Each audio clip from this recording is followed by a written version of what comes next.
Hello everyone. So आज unit 4 graph theory discrete mathematics हम complete करने वाले हैं।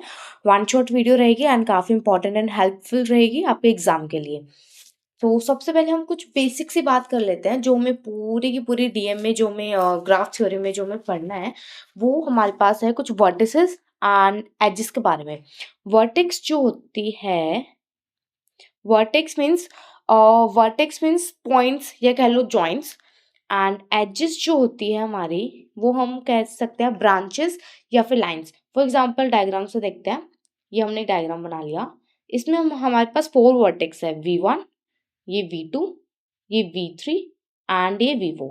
एंड ये जो लाइन है, इस इन लाइंस को हम नाम दे देंगे। लेट्स से एज हमारी as E1, E2, E3 and E4। Clear है? तो ये बेसिक सी टर्म है। अब ग्राफ क्या होता है, ग्राफ को हम रिप्रेजेंट कैसे करते हैं? ग्राफ को रिप्रेजेंट करने का तरीका हमारे पास G is equals to V cross E। जहां पर हमारे पास V जो है वो वर्टाइसेस है, set of vertex, and E हमारे पास सेट ऑफ एजेस का है। फॉर एग्जाम्पल अगर हम लिखें तो V के अंदर हमारे पास आ जाएगी V1, V2, V3 and V4। And जो हमारे पास एजेस का जो सेट हो जाएगा वो हमारे पास E1, E2, E3 and E4। Clear है? ठीक है। तो एंड G को हम कैसे रिप्रेजेंट करेंगे? V comma E। ठीक है। अब हम बात कर लेते हैं, सेम वही चीजें इसमें लिखी हुई है कि ग्राफ में हम इन सब चीजों के बारे में पढ़ेंगे। ठीक है। इसको रिप्रेजेंट करने का तरीका क्या होता है, ये हो गया। एंड यहाँ पर जो है ordered and unordered pair of elements of V होते हैं। बेसिक टर्म्स आती है। First incident. इंसिडेंट मीन्स हमारे पास ये पॉइंट होता है।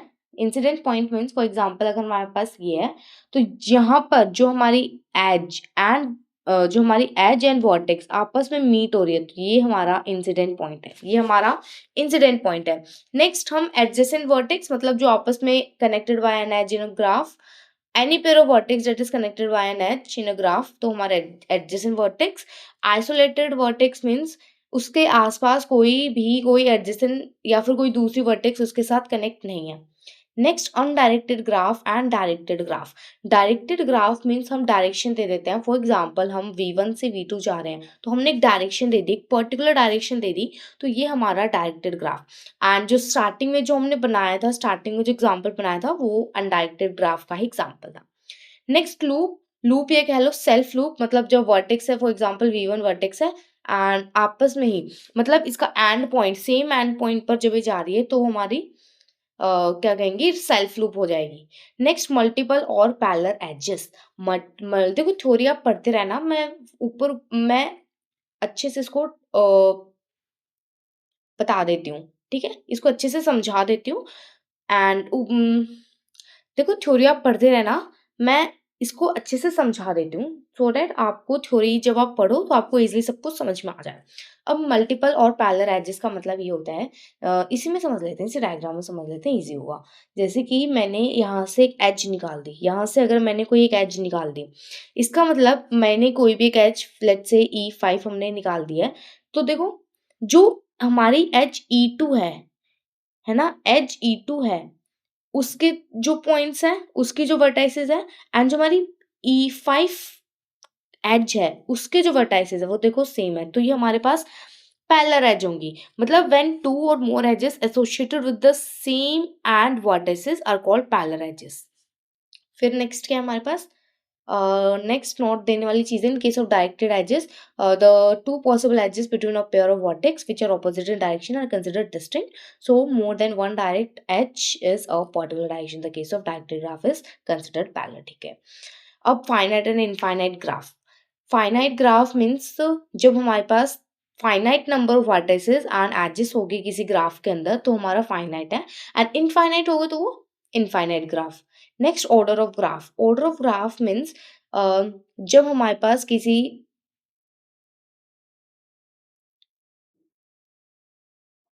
order of graph means denoted by this, and which means the number of vertices in that जी के अंदर जो भी हमारे पास जितनी हमारे पास जो वर्टाइसेस कनेक्टेड है वो हमारा ऑर्डर ऑफ ग्राफ होगा। फिर साइज ऑफ ग्राफ कि भाई उसके अंदर कितने एलिमेंट्स है ना, मतलब कितनी एजेस एंड ऑल है, तो हमारे पास साइज बता देगा। अब ये चीज देख लो एग्जाम्पल के साथ। ये एग्जाम्पल दे रखा है, इसमें देखो वर्टाइसेस क्या है हमारे पास, ए बी सी हमारे पास वर्टाइसेस है। एंड इसको हम कैसे ऑर्डर्ड पेयर में लिख सकते हैं, A comma B, A comma C है ना, A comma B, A comma C and B comma C, आपस में से कनेक्टेड है। अब इसमें देखो हमारे पास वर्टाइसेस का नंबर कितना है, वर्टाइसेस देखो हमारे पास 3 वर्टेक्स है, 1 2 एंड 3, एंड एज कितनी है 1 2 3, ये एजेस 3 हमारे पास वर्टाइसेस 3 एजेस। ठीक है, अब इसमें एडजेसेंट वर्टेक्स हमारे पास ए एंड बी है। ठीक है, ये भी देख लेते हैं, जो हमारे पास एडजेसेंट वर्टेक्स मतलब A and B, A B, ये हमारे पास ये एडजेसेंट वर्टेक्स है, ए सी हो जाएगी एंड बी सी भी हमारे पास एडजेसेंट वर्टेक्स। सेम इसमें देखो हमारे पास 1 2 3 4 4 हमारे पास वर्टेसेस है, number of vertices, and edge हमारे पास 1 2 एंड 3 है। सेम यहाँ पर वर्टेक्स और नॉन एडजेसेंट वर्टेक्स के बारे में है। अब सिंपल ग्राफ, अब देखो 3 टाइप के ग्राफ को अगर हम देखें तो सबसे पहले हमारे पास सिंपल ग्राफ होता है। सबसे पहले हमारे पास सिंपल ग्राफ होता है। सिंपल ग्राफ में नॉर्मल हम हमारे पास कोई ग्राफ बना होगा, मतलब उसमें कोई भी सेल्फ लूप नहीं होनी चाहिए और कोई भी पैरेलल एजेस नहीं होनी चाहिए। फॉर एग्जांपल ये हमारा सिंपल ग्राफ है। ठीक है, ये हमारा सिंपल ग्राफ है, इसमें ना ही कोई हमारे पास पैरेलल एज है, ना ही हमारे पास कोई भी लूप बन रही है। नेक्स्ट अगर हम बात करें, नेक्स्ट मल्टीग्राफ, मल्टीग्राफ में हमारे पास लूप नहीं होती, कोई भी लूप नहीं होनी चाहिए, बट हाँ पैरेलल एजेस हमारे पास हो सकती है, पैरेलल एजेस हमारे साथ हमारे पास हो सकते हैं। तो अगर हम इसी ग्राफ को मल्टीपल ग्राफ बनाएं तो देखो ये हमारा मल्टीपल ग्राफ होगा, ये हमारा मल्टीपल ग्राफ होगा। नेक्स्ट हमारे पास आता है सूडोग्राफ। सूडोग्राफ में हमारे पास लूप भी हो सकती है एंड हमारे पास पैरेलल एजेस भी हो सकती है। तो लाइक कहीं पे भी हम एक लूप बना देते हैं तो ये हमारा सूडोग्राफ का एग्जांपल होगा। नोट्स में देख लेते हैं, simple graph which neither have loop nor multiple edges, तो सिंपल ग्राफ हो गया। एंड मल्टीग्राफ में हमारे पास जैसे ये हो गया, हमारे पास मल्टीग्राफ में हमारे पास पैरेलल एजेस आ सकते हैं। देखो यहाँ पर आपस में कितनी सारी पैरेलल एजेस कनेक्ट कर दी, ये दोनों भी आपस में पैरेलल एजेस है। ठीक है, ये हमारे पास अनडायरेक्टेड ग्राफ हुआ, मतलब इसमें हमें कोई डायरेक्शन नहीं दिया पर्टिकुलर, बट इसमें हमने कोई एक डायरेक्शन दे दिया है, तो ये डायरेक्टेड ग्राफ। नेक्स्ट सूडोग्राफ हमने देखो सेल्फ लूप बना दी है, हमने पैरेलल एजेस भी काफी सारी कनेक्ट कर दी है। फिर हमारे पास हम देख लेते हैं डिग्री, डिग्री ऑफ ग्राफ हम कैसे निकालते हैं, डिग्री या फिर कह लो वैलेंसी ऑफ ग्राफ हम कैसे निकालते हैं, number of edges incident on a vertex, किसी वर्टेक्स पर कितनी वर्टेक्स किसी एक वर्टेक्स पर, फॉर एग्जांपल किसी एक वर्टेक्स पर हमारे पास कितनी एजेस कनेक्ट हो रही है। जैसे कि हमने एक ग्राफ बना दिया ऐसे करके कुछ भी, ये हमारा एक ग्राफ बन गया। ठीक है, हमने कैसे बना दिया, मान लेते हैं इसकी हमें डिग्री निकालनी है, इसकी हमें डिग्री निकालनी है तो कैसे निकालेंगे, इसकी डिग्री हमारे पास 3 हो जाएगी। देखो एक ये एज कनेक्ट है, एक ये, तो इसकी डिग्री हमारे पास 3 हो जाएगी। ठीक है, इसकी बता दो, इसकी हमारे पास 2 हो जाएगी। तो क्वेश्चन में देख लेते हैं, the sum of the degree, the sum of the the sum of the in degree and out degree of a vertex is called the total degree of the vertex. in degree and out degree means ये हमारी d का in degree है, मतलब direction किस side जा रही है, d की साइड, तो ये हमारा in degree है। out degree means ये a से बाहर जा रही है, a से out हो रही है, तो a का out degree एंड d का हमारे पास in degree है। सो इन सबका अगर हम in degree and out degree सबका सम कर दें, ठीक है, तो हमारे पास total degree of the vertex आ जाती है। Next point, a vertex with 0 in degree is called a source and a vertex with 0 out degree is called a sink। ठीक है, अब हर एक पॉइंट पे देख लो हमारे पास एक ही क्या है डिग्री हमारे पास, इन डिग्री, इन डिग्री देखो, इन डिग्री एक ही इन डिग्री हमारे पास देखो कितनी आ रही है, एक ये आ रही है हमारे पास और एक ये वाली एज आ रही है, तो एक ही इन डिग्री 2। एक ही आउट डिग्री देखो, एक ही आउट डिग्री सिर्फ यही जा रही है डी के पास। ठीक है, अब कोई भी एग्जांपल देख लेते हैं, चलो आउट डिग्री ऑफ सी देख लेते हैं। सी का है ये रहा, सी की आउट डिग्री ये रही, एक जा रही है और 2 हमारे पास आ रही है, कि ये आ रही है और एक ये आ रही है। तो अगर हम इन सबका सम कर दें in degree and out degree, तो हमारे पास क्या आएगा, total degree of the vertex. Simple है, बहुत सिंपल है। फिर हम बात करते हैं वॉक, ट्रेल एंड पाथ। हमारे पास 3 चीजें आती है, ठीक है। इनको देख लेते हैं।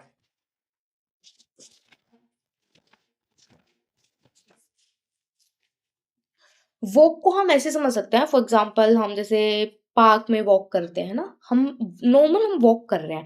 Normal walk means alternating sequence होगी वर्टेक्स एंड एजेस का, जिसमें हम वर्टेक्स भी रिपीट कर सकते हैं कितनी बार, एजेस भी रिपीट कर सकते हैं। फॉर एग्जाम्पल हमने ग्राफ बनाया, ठीक है, हमने ग्राफ बनाया एंड इसमें हम इस पॉइंट से हम स्टार्ट कर रहे हैं एंड इसको हम कितनी बार भी जा सकते हैं, कितनी बार भी हम एजेस रिपीट कर सकते हैं, कितनी बार भी हम वर्टेक्स रिपीट कर सकते हैं, कोई मतलब नहीं है। मतलब सबसे इजी जो हम बात करें, मतलब हम आराम से वॉक कर रहे हैं, तो ये वॉक हो गया। नेक्स्ट हमारे पास एक और चीज भी आती है, वो भी हम यहीं पर डिस्कस कर लेते हैं। नेक्स्ट हमारे पास हम ट्रेल की बात करते हैं। ट्रेल में हमारे पास क्या होता है, ट्रेल में हमारे पास ऑल्टरनेटिंग सीक्वेंस तो होती है वर्टेक्सेस एंड एजेस की, बट हम उसमें वर्टेक्स को रिपीट कर सकते हैं, बट एजेस हमारे पास रिपीट नहीं होनी चाहिए। एजेस को हम रिपीट नहीं करेंगे। फॉर एग्जांपल अगर हम किसी ग्राफ में जा रहे हैं, ग्राफ में हम ऐसे जा रहे हैं, तो लेट्स से हमने यहाँ से शुरू किया, अब ध्यान देना, हम यहाँ पर वर्टेक्स को रिपीट कर सकते हैं बट एजेस को नहीं कर सकते। तो हम यहाँ से गए, यहाँ गए, तो देखो वर्टेक्स हमारी रिपीट हो गई, स्टार्टिंग भी हम इसी पर आए थे, दोबारा हम इसी पे आ गए एंड यहाँ गए, बट हमने कोई भी एज रिपीट नहीं की, तो वो ट्रेल का एग्जाम्पल। फिर हमारे पास आता है पाथ। पाथ में हम क्या करते हैं, पाथ में हम ना ही किसी वर्टेक्स को रिपीट करेंगे एंड ना ही किसी एज को रिपीट करेंगे। तो इसमें अगर मैं पाथ बनाऊं, इसमें पाथ हो जाएगा, लेट्स से यहीं से ही स्टार्ट कर लेते हैं। यहाँ से हम ऐसे गए, थोड़ा सा ब्लैक, ठीक है। अगर हम ऐसे गए, अगर हम इस पाथ पर जाएंगे तो देखो हमारे पास वर्टेक्स रिपीट हो जाएगी, तो हम मान लेते हैं ऐसे चलेगा। तो ये हमारा पाथ है, जिसमें हम ना ही कोई एज रिपीट करेंगे, ना ही कोई वर्टेक्स रिपीट करेंगे, ठीक है। अब planar graph and non planar graph. Planar graph means a graph is a planar graph if it is possible to represent it in the plane। हम किसी ग्राफ को जो प्लेन पे रिप्रेजेंट कर सके तो वो प्लेनर ग्राफ। इसमें एक कंडीशन होती है कि no two edges of the graph intersect, ठीक है। इसमें कोई भी आपस में एजेस इंटरसेक्ट नहीं करेगी except possibly at a vertex to which they are both incident. मतलब फॉर एग्जांपल हमने एक ग्राफ बनाया है, ये ग्राफ बना दिया है। अब ये ग्राफ हमारा बताओ प्लेनर है या नॉन प्लेनर है, ये हमारा प्लेनर है। अब क्योंकि भाई इसमें एजेस तो क्रॉस हो गए, तो कैसे सिंपल हमारा प्लेनर ग्राफ हुआ, है ना। No two edges in the graph intersect, ये तो आपस में दो एजेस इंटरसेक्ट हो गई। पर ध्यान से अगर हम देखें, इस ग्राफ को हम ऐसे भी बना सकते हैं, यहाँ से हमने ये एज उठाई और इसको हम ऐसे ले गए, है ना, आपस में ऐसे कनेक्ट कर दिया। तो ये दोनों, पिछला ग्राफ एंड ये वाला ग्राफ, दोनों सेम ही है ना, दोनों की बात सेम है। तो ये हमारा एक प्लेनर ग्राफ का एग्जांपल है। और नॉन प्लेनर देख लो, इसको हम कैसे भी बना के देख लेना, आपस में दो एजेस इंटरसेक्ट करेगी ही करेगी। अब हमारे पास आता है यूलर फॉर्मूला। यूलर फॉर्मूला क्या कहता है, इन अ कनेक्टेड प्लेनर ग्राफ, मतलब प्लेनर ग्राफ मतलब प्लेन पे हम ड्रॉ कर सकते हैं, एजेस हमारे पास क्रॉस नहीं होनी चाहिए। एंड कनेक्टेड मीन्स कनेक्ट होना चाहिए ग्राफ, कनेक्ट होना चाहिए, मतलब उसकी सारी एजेस एंड वर्टिसेस ऐसे कनेक्ट होनी चाहिए, अगर कोई भी बाहर आपस में डिसजॉइन नहीं होनी चाहिए, ठीक है। और इसका ये फॉर्मूला होता है, ये हमारे पास फॉर्मूला होता है। एंड हमारे पास वर्टिसेस है, ई हमारे पास एजेस है एंड आर हमारे पास रीजन है, ठीक है। हम इस ग्राफ में एन वर्टाइसेस हमें दे रखी है, ई एजेस एंड आर रीजन, तो हम देखो हमें कोई भी अननोन है तो हम निकाल सकते हैं, ठीक है। अब इस ग्राफ में मान लेते हैं हमें रीजन निकालना है, कितने रीजन होंगे, region means area enclose between two edges, दो एजेस के बीच में जो एरिया इनक्लोज होगा वो हमारा रीजन होता है। तो इस ग्राफ में देखो हमारे पास फॉर्मूला क्या था, हमारे पास फॉर्मूला है n minus E plus R, n minus E plus R is equals to 2, ठीक है। अब हमें रीजन फाइंड आउट करना है ना। अब इसमें n क्या है, n देखो नंबर ऑफ वर्टिसेस 1 2 3 4 है, तो ठीक है, इसके एक थ्योरम है, तो थ्योरम हम देख लेते हैं। प्रूफ कैसे हम करेंगे, हम इसको हम प्रूफ करते हैं ऑन बेसिक इंडक्शन वाले फॉर्मूले से, है ना। जो हमने ऑलरेडी यूनिट 1 में जो पढ़ा था, इसमें हम क्या करते हैं, हम सबसे पहले हम बेस केस लेते हैं। बेस केस में हम 1 के लिए ट्रू करते हैं। नेक्स्ट हम बेस केस लेते हैं, बेस केस में हम 1 के लिए ट्रू करते हैं। नेक्स्ट हम के लेते हैं, एज्यूम करते हैं कि के हमारा ट्रू है, देन पी ऑफ के प्लस 1 के लिए हम उसको ट्रू करते हैं। नेक्स्ट हमें सेम वही स्टेप्स इसमें चल रहे हैं। हम सबसे पहले हम क्या लेंगे कि basic induction, if E is equals to 0 then G must have one vertex, एक वर्टेक्स होनी चाहिए। मतलब हमारे पास G ही नहीं है ना, G ही नहीं है। अगर हमारे पास H ही 0 है तो मान देखो, एक हमारे पास एक वर्टेक्स ही बचेगी एंड वन इनफाइनाइट रीजन। और हमारे पास वन हुआ है ना, बाहर का सारा रीजन इनफाइनाइट। अब रीजन देख लेते हैं। फॉर एग्जांपल ये ग्राफ है हमारे पास, तो रीजन क्या होगा इसमें, ये रीजन 1 है ना। एरिया बिटवीन एनक्लोज्ड एरिया, मतलब एनक्लोज्ड पार्ट, एजेस का जो एनक्लोज्ड पार्ट एरिया जो है वो हमारा क्या है, रीजन है। ये सेकंड रीजन, ये थर्ड रीजन एंड ये बाहर वाला पूरा फोर्थ रीजन। ठीक है जी, तो सेम हमने फॉर्मूले के अंदर पुट कर दिया, ई को 0 पुट कर दिया एंड 1 पुट कर दिया। आर भी हमारे पास 1 होगा, इज इक्वल्स टू 2। ठीक है, ये हमने पुट कर दिया। अब सबसे पहले हमने ई इज इक्वल्स टू 0 लिया था, नेक्स्ट हम ई इज इक्वल्स टू 1 लेंगे। देन फिर हम ई इज इक्वल्स टू 1 के लिए हम अलग अलग केसेस बनाएंगे कि हमारे पास कितने वर्टिसेस होंगी, कितनी वर्टिसेस पॉसिबल होगी, एंड देन फिर हम फॉर्मूले के अंदर सेम पुट कर देंगे। ठीक है, सो हम ऐसे ही फिर इंडक्शन स्टेप लेंगे, नॉर्मल हम वही स्टेप करेंगे। ठीक है, यहाँ पर हमने एक इंडक्शन हाइपोथेसिस क्या लिए कि now we suppose that the result is true for any connected planar graph with H E minus 1। Next हमने इंडक्शन स्टेप लिया है जिसमें हमने के, देन फिर हम के प्लस 1 के लिए करेंगे एंड एट लास्ट हमने देखो ये कंक्लूजन बना लिया केस 1 में, ये केस 2 एंड केस 3। बट जो हमारी इंडक्शन हाइपोथेसिस थी वो ये थी इन हर एक केस में जो हमने फॉर्मूला यूज किया है। सो यहाँ पर हमने ये फॉर्मूला ट्रू प्रूव कर दिया है प्लेनर ग्राफ के लिए। नेक्स्ट हमारे पास यूलर पाथ आता है। Euler path is a path in a graph that visits every edge exactly once.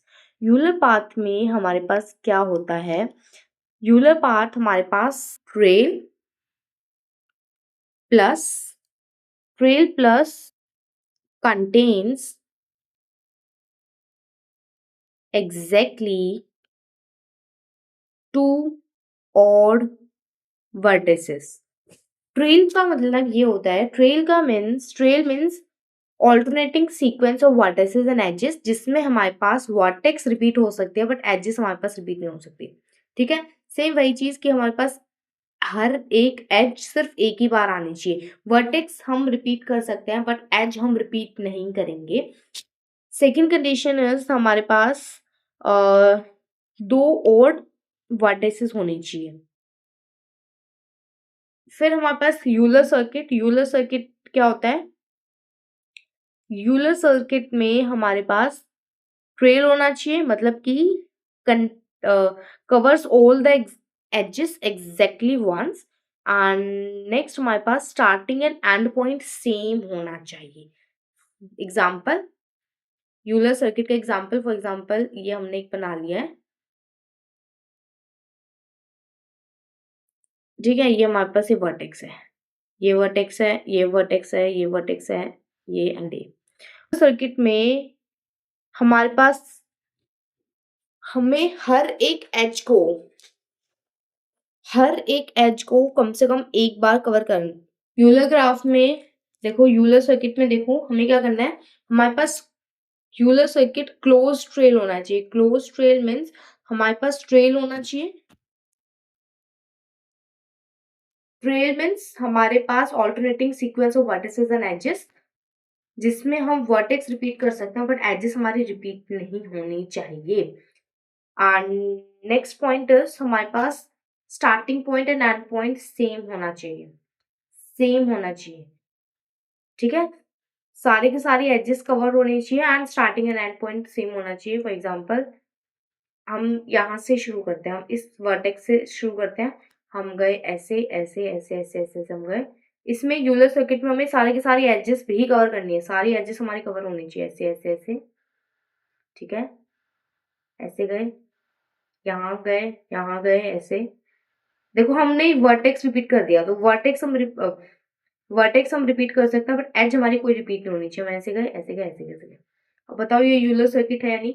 Euler circuit की कंडीशन भाई हमारे पास वर्टेक्स हम रिपीट कर सकते हैं, बट एज हमारी कोई भी रिपीट नहीं होनी चाहिए, तो हमारी कोई भी एज रिपीट नहीं हुई।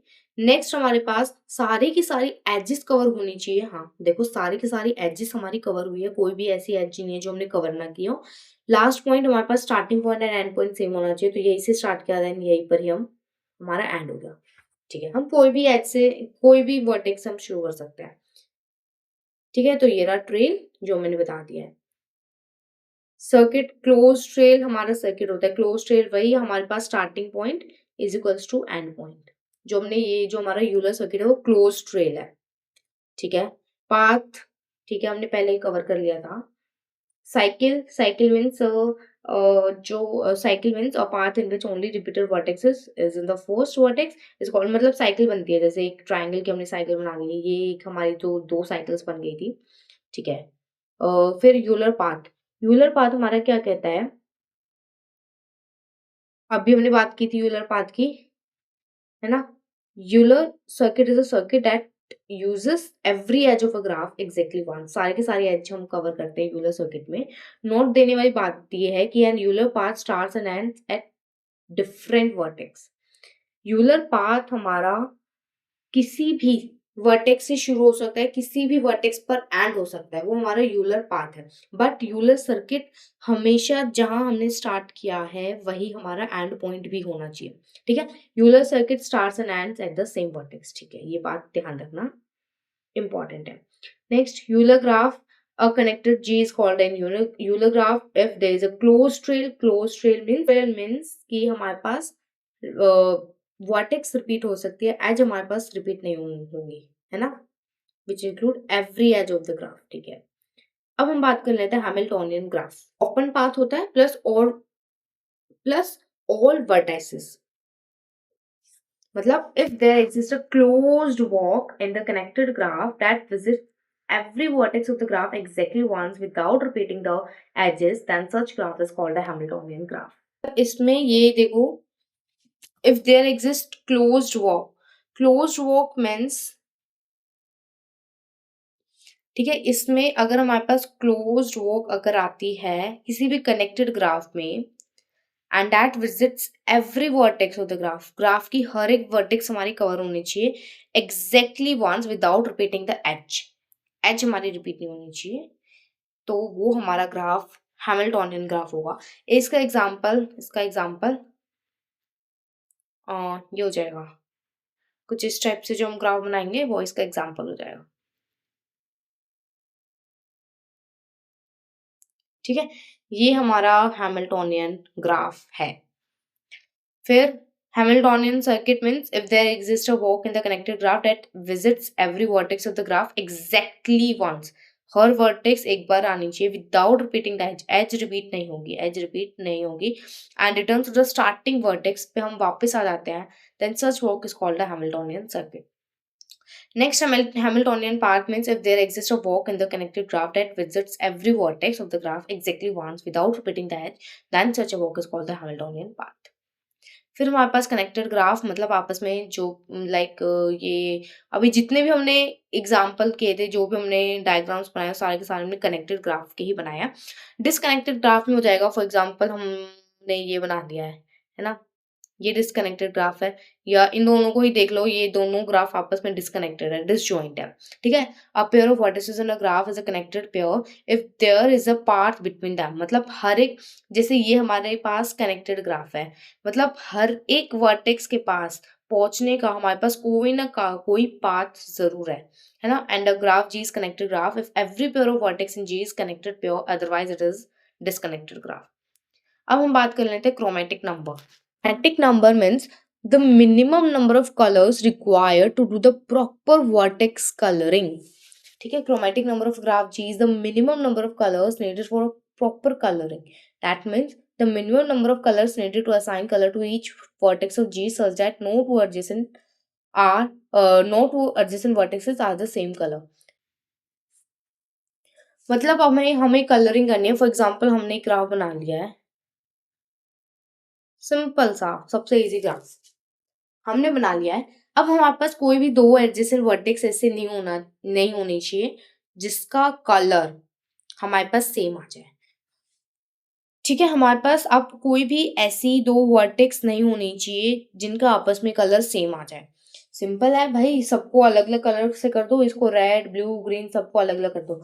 बट यहाँ पर हम बात करते हैं मिनिमम की, बिकॉज जितनी भी हमारे पास वर्टेक्स होगी हमारे पास इनफाइनाइट नंबर ऑफ कलर से हम सबको अलग अलग डिफरेंट डिफरेंट कलर से हम फिल कर सकते हैं. बट यहाँ पर हम मिनिमम कलर फिलिंग की बात करेंगे. फॉर एग्जाम्पल इसको मैंने रेड से फिल कर दिया. ठीक है, मेरा रेड से फिल होगा, तो बताओ क्या मैं इसको रेड से क्या ये हमारा रेड से फिल हो सकता है? नहीं. क्या ये रेड से फिल हो सकता है? नहीं. क्या ये रेड से फिल हो सकता है? नहीं.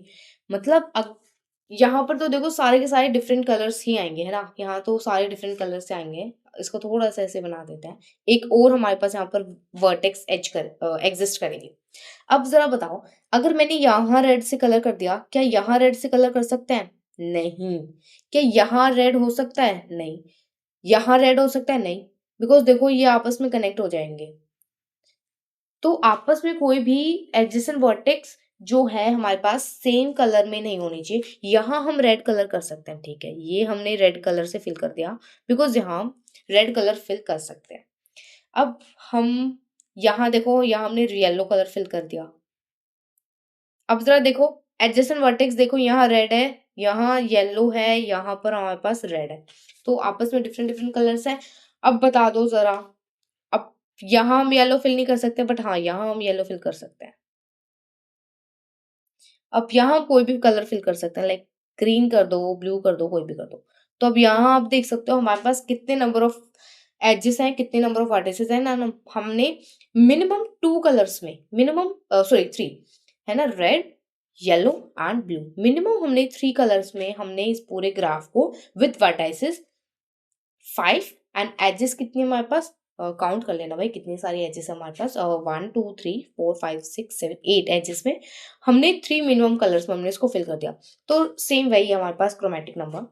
देखो इसको एग्जाम्पल से कर रखा है 1 2 3 4. यहाँ पर 1 2 अलग अलग कलर्स है. जैसे इसको हमने 1 से कर दिया तो इसको हमें अलग कलर से करना पड़ेगा 2.